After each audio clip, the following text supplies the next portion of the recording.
Welcome friends, welcome to cook with Suji. இன்றைக்கி பார்த்திங்கன்னா நம்ம பால் கொழுக்கட்டை தாங்க செய்திருக்கோம். இதோட ஃபுல் வீடியோ உங்களுக்கு இன்னொரு நாளைக்கு நான் எப்படி ஃபுல்லாக செய்தேங்கிறத காட்டுறேன்.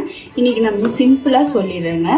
1 கப் அளவுக்கு அரிசி மாவு, புழுங்கல் அரிசி இருக்குது இல்லைங்களா, இட்லி அரிசின்னு சொல்லுவோம். அந்த அரிசியை 1 மணி நேரம் போல் ஊற வச்சு நம்ம எப்போ இடியாப்பத்துக்கு அரைப்போம் இல்லைங்களா, புழுங்கல் இடியாப்பம், அது போல் அரைச்சி நம்ம கொஞ்சமாக நெய் விட்டு வணக்கிட்டு இது போல் நீளமாக உருட்டி வச்சுட்டு தண்ணி நல்லா கொதிச்சதுக்கு அப்புறமா நம்ம இது போல் மாவை சேர்த்திடணும்.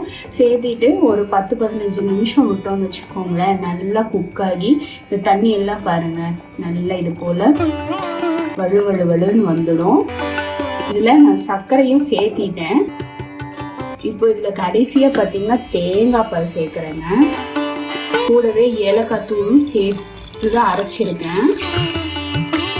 இப்போ தேங்காய் பால் விட்டதுக்கப்புறமா நம்ம ரொம்ப கொதிக்க விடக்கூடாது. லைட்டாக ஒரு கொதி மட்டும் வந்தால் போதும், சூடான மட்டும் போதும். ரொம்ப கொதிக்க விட்டோம்னா சப்போஸ் ஒரு சில டைம் நமக்கு திரிஞ்சு போயிடும். அவ்வளோதாங்க, சிம்பிளான டேஸ்டியான பால் கொழுக்கட்டை நம்ம வீட்டில் ரெடி ஆயிடுச்சு. இது பார்த்திங்கன்னா ஈவினிங் ஸ்நாக்குக்காக தான் செய்திருக்கோம். திடீர்னு வீடியோ எடுத்ததுனால நான் எக்ஸ்பிளைன் பண்ணியிருக்கேன்.